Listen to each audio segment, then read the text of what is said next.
Everyone, welcome to my YouTube channel. मैं हूं Aditi Bothra, graduate from IIT Madras. चलिए आगे बढ़ते हैं क्लास 11th के मैथमेटिक्स के सिलेबस में। हमारा चैप्टर चल रहा है रिलेशंस एंड फंक्शंस का, और रिलेशंस एंड फंक्शंस की लेक्चर सीरीज में हमने पिछले लेक्चर में फंक्शन समझ लिया है। तो इस लेक्चर में हम समझेंगे एक स्पेशल टाइप का फंक्शन जो कि है रियल फंक्शंस। ठीक है, तो हम इस लेक्चर में समझेंगे रियल वैल्यूड फंक्शन क्या होता है, रियल फंक्शंस क्या होता है। तो चलिए जल्दी से शुरू करते हैं आज का लेक्चर। देखिए, हमें पिछले लेक्चर में फंक्शंस तो समझ में आ गया यार, फंक्शंस क्या होता है। रिलेशन का स्पेशल टाइप, ठीक है, मान लीजिए एक रिलेशन है, उस रिलेशन का एक स्पेशल रिलेशन, एक स्पेशल कंडीशन फॉलो करेगा ये रिलेशन, तो ये फंक्शन कहलाएगा। ठीक है, और वो कंडीशंस क्या थी? वो कंडीशन ये थी कि यार अगर मान लीजिए ये रिलेशन है from set A to set B, तो मैं बोलूंगी कि ये जो सेट ए होगा वो हमारा जो फंक्शन है, ये फंक्शन उसका डोमेन होगा, और all the elements of A should correspond to only one image which will be there in set B. One and only one image. A के हर एलिमेंट की सिर्फ एक ही इमेज होनी चाहिए, एग्जैक्टली वन इमेज होनी चाहिए। सारे एलिमेंट्स की इमेज बननी चाहिए और सारे एलिमेंट्स की सिर्फ एक ही इमेज बननी चाहिए। अगर ऐसा कोई रिलेशन हो रहा है तो उसको हम बोलेंगे वो एक फंक्शन है। तो हमने ये समझा यार, फंक्शन एक स्पेशल टाइप का रिलेशन होता है। अब हम एक स्पेशल टाइप के फंक्शन की बात करेंगे। ठीक है, वो स्पेशल टाइप का फंक्शन है रियल फंक्शंस। तो रियल फंक्शन समझने के पहले हम समझेंगे रियल वैल्यूड फंक्शन क्या होता है। Definition says a function which has either R हमारा क्या है, रियल नंबर का सेट है। ठीक है, a function which has either R or one of its subsets as its range is called a real valued function. ठीक है, real valued function. Real valued function मतलब ऐसा फंक्शन जिसकी रेंज या तो रियल नंबर का सेट हो या रियल नंबर के सेट का एक सबसेट हो। ठीक है, मतलब हमारे ये रियल वैल्यूड फंक्शन में क्या मैटर कर रहा है, रेंज। हमें कोई भी फंक्शन को चेक करना है क्या वो रियल वैल्यूड फंक्शन है या नहीं है, तो हमें उसकी रेंज चेक करना है। उसकी रेंज अगर या तो आर है या one of it subsets of R है, या तो आर होनी चाहिए या सबसेट्स ऑफ आर होनी चाहिए। अगर ये रेंज आर आई, मतलब रेंज का जो सेट है या तो वो रियल नंबर का सेट हो या कोई सबसेट ऑफ रियल नंबर हो, तो हम बोलेंगे कि वो फंक्शन क्या है, रियल वैल्यूड फंक्शन। ठीक है, अगर रेंज रियल नंबर या रियल नंबर का सेट है तो रियल वैल्यूड फंक्शन।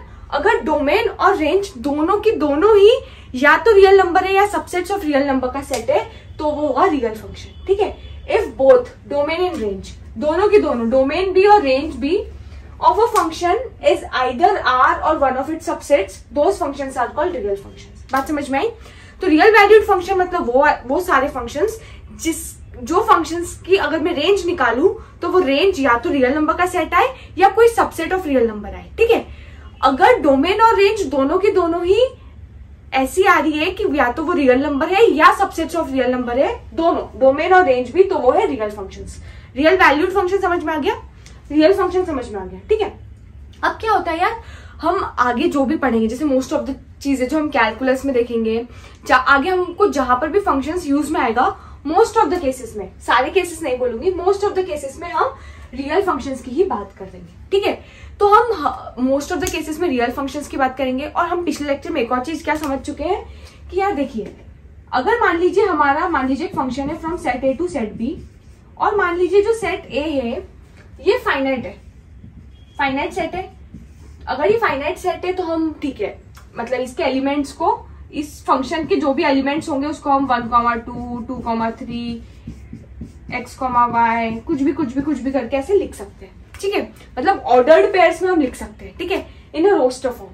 ठीक है, पर मान लीजिए यार हमारा ये, अगर ये इनफाइनाइट सेट हो जाता है, अगर हमारा सेट इनफाइनाइट सेट है, तो ये फंक्शंस में कितने ऑर्डर्ड पेयर्स आएंगे, ये फंक्शंस में भी इनफाइनाइट ऑर्डर्ड पेयर्स आएंगे।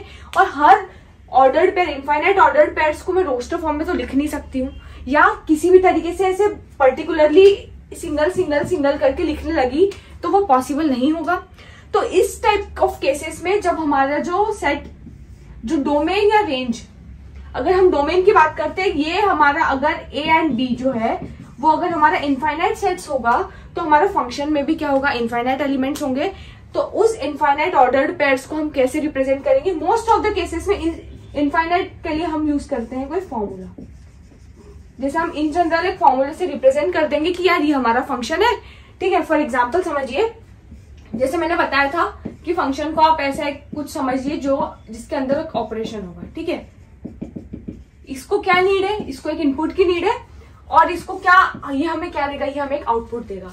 हम मोस्ट ऑफ द केसेस में इनपुट को रिप्रेजेंट करेंगे x से, और मोस्ट ऑफ द केसेस में आउटपुट को रिप्रेजेंट करेंगे y से, ठीक है। तो ये फंक्शन है, मान लीजिए फंक्शन का नाम है f, ठीक है।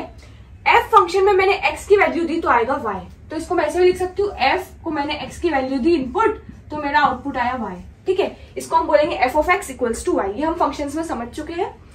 देखिए, ये अगर हमारा ये सारे इनपुट्स, सारे के सारे इनपुट्स, अगर ऑल इनपुट्स जो है हमारे वो रियल नंबर्स ही हुए, तो ये हमारा क्या हो गया, रियल। एक मिनट, अगर हमारे सारे आउटपुट्स, ऑल आउटपुट्स क्या है, रियल नंबर हुए, तो ये हमारा रियल वैल्यूड फंक्शन है। अगर हमारा आउटपुट्स और इनपुट सारे के सारे रियल नंबर्स हुए, तो ये हो गया हमारा रियल फंक्शन, ठीक है। इतनी बात समझ में आ गई है। तो रियल फंक्शंस को मोस्ट ऑफ द केसेस में कैसे रिप्रेजेंट करेंगे, हम कोई फॉर्मूला लिख देंगे, क्योंकि मोस्ट ऑफ द केसेस में उसमें इनफाइनाइट एलिमेंट्स ही होंगे, ठीक है। तो हमने लिख दिया, मान लीजिए एक्स स्क्वायर प्लस 1। मान लीजिए ये मेरा फंक्शन है f, जिसको मैंने लिखा है एक्स स्क्वायर प्लस 1, तो मैं ऐसे भी बोल सकती हूँ f of x equals to x square plus 1। अब मान लीजिए मैंने इसमें इनपुट दिया x की वैल्यू 2, फॉर एग्जाम्पल। मैंने अगर x की वैल्यू 2 दी तो वो इधर आएगी, इसमें x की वैल्यू 2 रखिए, तो 2 स्क्वायर प्लस 1, 4 प्लस 1 5, वैल्यू क्या है 5, तो आउटपुट की वैल्यू क्या आ जाएगी 5। तो x इक्वल्स टू 2 अगर इनपुट आया, तो y इक्वल टू 5 क्या होगा हमारा आउटपुट। तो ये y होगा हमारा फंक्शन की वैल्यू, और ये होगा हमारा फंक्शन का इनपुट, ठीक है। तो x की वैल्यू 2 डाली, तो y की वैल्यू क्या आई 5। तो कैसे हमने निकाला, ये हमारे पास एक फॉर्मूला था, ये फंक्शन एक फॉर्मूले से रिप्रेजेंट हो रहा था, ठीक है। तो मोस्ट ऑफ द केसेस में जब हम आगे पढ़ेंगे, तो हमारे पास फंक्शंस फॉर्मूले के टाइप में ही होंगे। हमको f of x equal to कुछ ना कुछ कोई टाइप का फॉर्मूला ही दिया जाएगा, ठीक है। एक और चीज क्या होती है, रियल फंक्शंस को एक्चुअली लिखने का तरीका तो यही होता है, या तो मैं f maps a to b की जगह r टू r लिख दूं, या तो फिर मैं स्पेसिफिक a टू b भी लिख रही हूँ, तो मैं स्पेसिफाई कर दूं कि यार वो a क्या है और b क्या है, ठीक है। या तो मैं r टू r लिख दूं, इसका मतलब डोमेन और कोडोमेन दोनों ही रियल फंक्शंस हैं। और अगर मैं लिखती हूँ f maps a to b, तो मेरे को स्पेसिफाई करना है a क्या है b क्या है, और उसके बाद में फंक्शन लिखती हूँ। हमें अभी तक तो इतना ही पता है, हम इसी तरीके से किसी भी फंक्शन को रिप्रेजेंट करेंगे।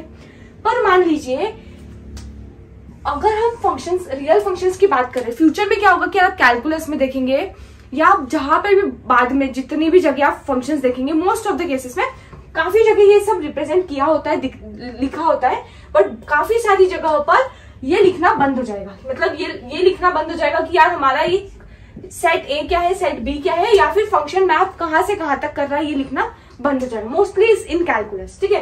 बस ऐसे फंक्शन लिख देंगे, तो हमें इसको एज्यूम करना है कि रियल फंक्शन है और it is mapping from r to r, ठीक है। या फिर अगर कोई एक्सेप्शन है, तो हम वो एक्सेप्शन देखकर ही बता देंगे, तो हमें मोस्ट ऑफ द केसेस में डोमेन और कोडोमेन को रिप्रेजेंट करने की जरूरत नहीं पड़ेगी। एक्चुअल तरीका फंक्शन को रिप्रेजेंट करने का है कि हमें फंक्शन लिखना हो, फंक्शन मैप कहां से कहां तक कर रहा है, डोमेन और कोडोमेन को भी रिप्रेजेंट करना है, और फंक्शन की वैल्यू क्या है वो हमें वो भी लिखना है, ठीक है।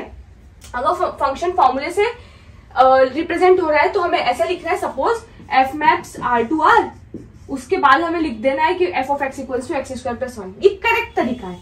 बट फ्यूचर में हम देखेंगे कि यार प्रैक्टिस में, हम प्रैक्टिकल केसेस में ये सारी चीजें नहीं लिखेंगे, हम डायरेक्टली लिखेंगे कि यार f ऑफ x है हमारा x cube plus 3x square plus 5x plus log x plus 3, ये हमारा फंक्शन है, और हम इसको सॉल्व करने लगेंगे, ठीक है। या हम इसमें जो भी आगे कैलकुलस में जो भी चीजें आएगी, या और अदर चीजें, तो हम इसी को सॉल्व करते जाएंगे, या तो इसका इंटीग्रेशन, डिफरेंशिएशन, ये सब चीजें हम आगे समझेंगे, ठीक है। तो हम हर बार ये नहीं लिखेंगे कि it is mapping from what to what, ठीक है।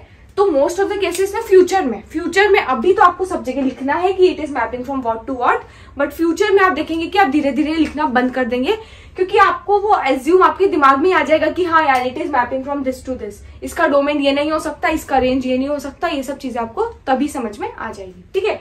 तो अभी आपको समझ में आ गया रियल वैल्यूड फंक्शन मतलब जिसकी रेंज क्या हो, जिसकी रेंज रियल नंबर हो या सबसेट्स ऑफ रियल नंबर हो, और ऐसे फंक्शन जिसकी डोमेन और रेंज दोनों ही या तो रियल नंबर हो या सबसेट्स ऑफ रियल नंबर हो, तो वो होगा रियल फंक्शंस, ठीक है। रियल फंक्शंस को कैसे रिप्रेजेंट करेंगे, मोस्ट ऑफ द केसेस में फॉर्मूले से रिप्रेजेंट किया जाएगा, ठीक है। मोस्ट ऑफ द केसेस में फॉर्मूले से रिप्रेजेंट किया जाएगा। और जैसे मान लीजिए ऐसा भी हमारा f ऑफ x हो सकता है, सिर्फ सेम एफ ऑफ एक्स जरूरत नहीं है, आप मान लीजिए इसको एच ऑफ एक्स भी लिख सकते हैं, h1 भी लिख सकते हैं, फंक्शन को कैसे भी रिप्रेजेंट कर सकते हैं, कोई पर्टिकुलर रूल नहीं है। x² + 1 upon x³ - 1। मान लीजिए मैंने फंक्शन को इस तरीके से रिप्रेजेंट किया। अब मैंने लिखा नहीं है कि function is mapping from what to what, हमें खुद ही समझना है। देखिए नहीं लिखा है तो हम एज्यूम कर लेंगे कि रियल फंक्शन है, ठीक है। अगर नहीं लिखा है तो हम एज्यूम करेंगे ये रियल फंक्शन है।